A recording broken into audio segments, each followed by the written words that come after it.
আচ্ছা, এখানে শুধু আমি দলের সমর্থনে নির্বাচন করতেছি না, গ্রামবাসীর আকাঙ্ক্ষার ভিত্তিতে আমি নির্বাচন করতেছি। আমি নির্বাচন করবো ইনশাল্লাহ, যে কোনো পরিস্থিতি হোক আমি নির্বাচন করবো। সিএনজি অটো থেকে দেখেন তারা সারাদিন আপনার কাজ করার পরে যেইটুকু খুবই ক্ষুদ্র একটা ইনকাম তারা করে, পৌরবাসী আমাকে নির্বাচিত করে, আমার প্রথম কাজ হবে এই জিবি উঠিয়ে দেওয়া। আমার পৌরসভার মানুষ এখানে কিন্তু মিল কারখানা ফ্যাক্টরি এগুলো নাই, কৃষি নির্ভর অর্থনীতি। পৌরসভা সবার কাছে আমি একটা অনুরোধ রাখবো যে আপনারা আমার সম্বন্ধে একটু খোঁজ খবর নেবেন। সুপ্রিয় ভিউয়ার্স, নিশ্চয় সবাই ভালো আছেন। মহান রব আপনাদেরকে ভালো রাখছে। কে হচ্ছে আখাউড়ার পৌর মেয়র, এই ধারাবাহিকতায় আমি আজকে চলে আসছি আখাউড়ার 9 নং ওয়ার্ডে তারাগণ গ্রামে। আজকে আপনাদের সাথে পরিচয় করিয়ে দেব আখাউড়া উপজেলা বিএনপির সাবেক সম্মানিত সভাপতি এবং আখাউড়া আগে সদর দক্ষিণের সাবেক চেয়ারম্যান হাজী আনোয়ার সাহেব, পুরুষ ওনাকে আমরা নব চেয়ারম্যান নামে চিনি। ওনার সুযোগ্য সন্তান আখাউড়া উপজেলা যুবদলের সাবেক সম্মানিত সভাপতি, বিশিষ্ট ব্যবসায়ী, সমাজসেবক নাহিদ ভাইয়ের সাথে আপনারা শুনবেন বাকি কথাটুকু ওনার মুখ থেকে। আসসালামু আলাইকুম। ওয়ালাইকুম আসসালাম। ভালো আছেন? আছি ভালো। ভালো আছো তুমি? আলহামদুলিল্লাহ। ধন্যবাদ ফরহাদ।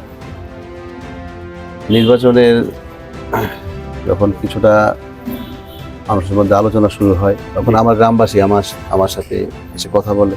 আচ্ছা, যে আমাদের গ্রামে যেহেতু প্রার্থী নাই, আর দীর্ঘদিন যাবৎ আমাদের গ্রামে তাদের আকাঙ্ক্ষা একজন পৌরসভার চেয়ারম্যান অথবা একজন নেতৃত্বস্থানীয় লোক আখাউড়াতে নেতৃত্ব দেখ, এরকম একজন লোক তারা চাচ্ছিল। তো তাদের আকাঙ্ক্ষা পরিপ্রেক্ষিতে তারা আমার সাথে যোগাযোগ করছে যে আমরা মনে করি তুমি সেই ব্যক্তি, তুমি যদি নির্বাচন করো ভালো হবে।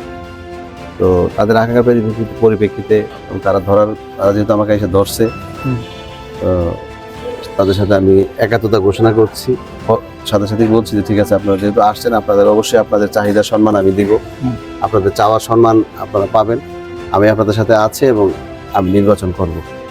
আপনি জানেন যে কোথাও এককভাবে কোনো দল বাংলাদেশের মধ্যে এককভাবে আধিপত্য বিচার করে চলে না। প্রত্যেকটা জায়গাতেই দল পক্ষ এবং বিপক্ষ থাকে। আমার গ্রামের মানুষ দলমত নির্বিশেষে আমাকে সমর্থন দিতেছে।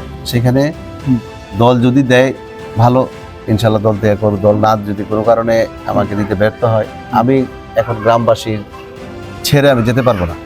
এখানে শুধু আমি দলের সমর্থনে নির্বাচন করতেছি না, গ্রামবাসীর আকাঙ্ক্ষার ভিত্তিতে আমি নির্বাচন করতেছি। আমি নির্বাচন করবো ইনশাল্লাহ, যে কোনো পরিস্থিতি হোক আমি নির্বাচন করবো। আমার জন্ম থেকে আমার শৈশব কিশোর থেকে আমি কিন্তু রাজনৈতিক ফ্যামিলিতে আমি বড় হয়েছি। জি, সেখানে জনসেবার মাধ্যমে জন্মে আমার পরিবারের মধ্যে আমি জনসেবার করতে দেখছি, এবং যেখানেই সমস্যা সেখানেই দেখা গেছে যে আমার আব্বা ছুটে যেতেন। এবং আমরাও যখন দেখতাম যেখানে সমস্যা দেখলে কারো কোনো অসুবিধা মনে হইলে আমাদের হৃদয় কিন্তু তখন কেঁদে উঠতো।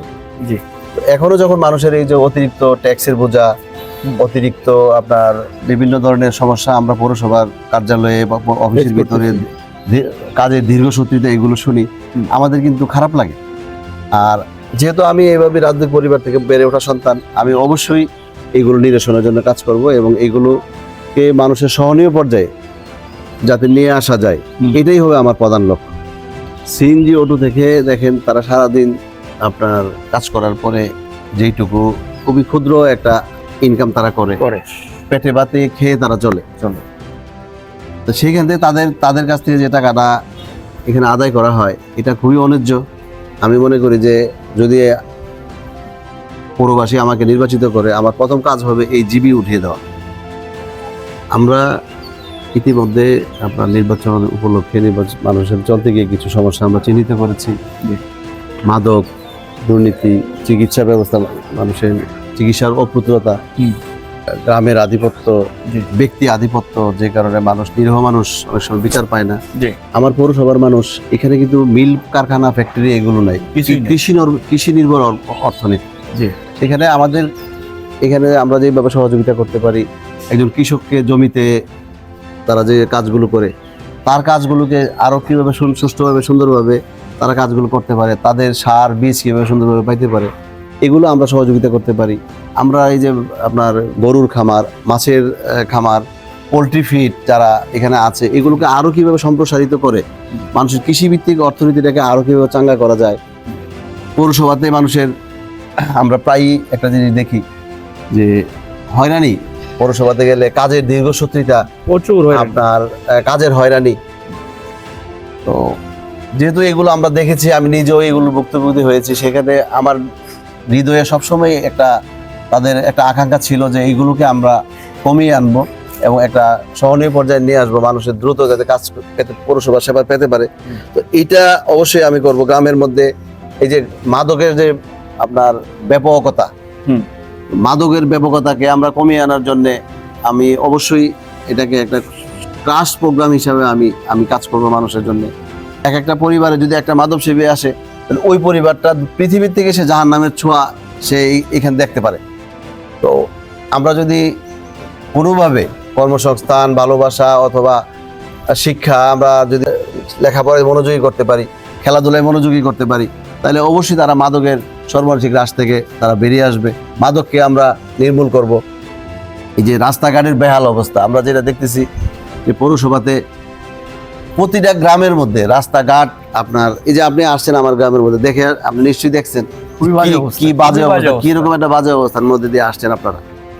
তো প্রতিটা গ্রামেরই কিন্তু একই চিত্র, একই অবস্থা। তো এইগুলোকে আপনার সর্বাগ্রে আমরা প্রথম ধাপে আমি এইগুলোকে সমাধান করার চেষ্টা করব।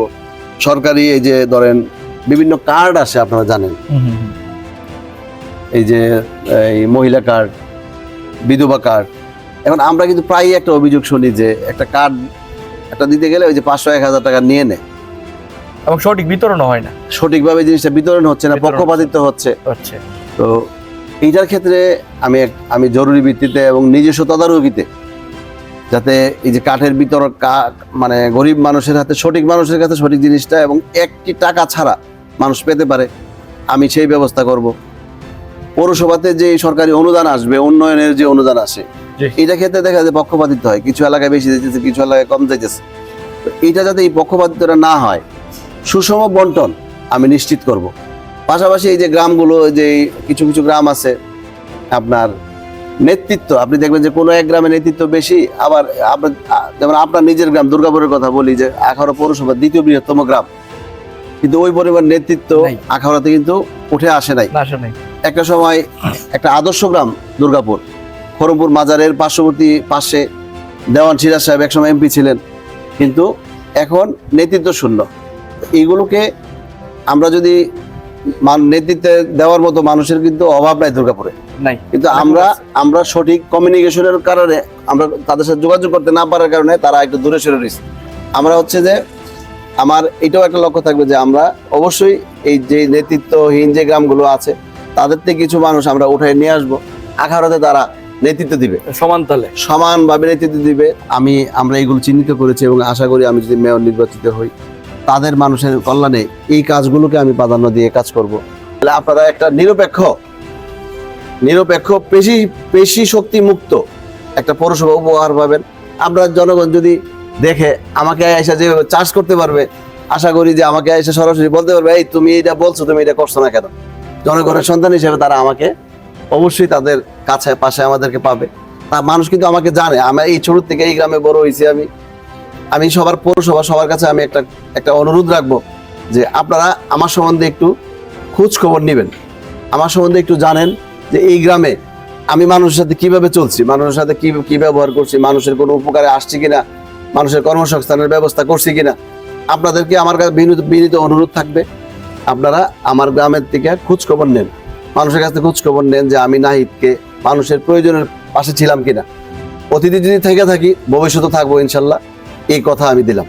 জি, আপনার মূল্যবান সময় নষ্ট করলাম। Thank you. ধন্যবাদ।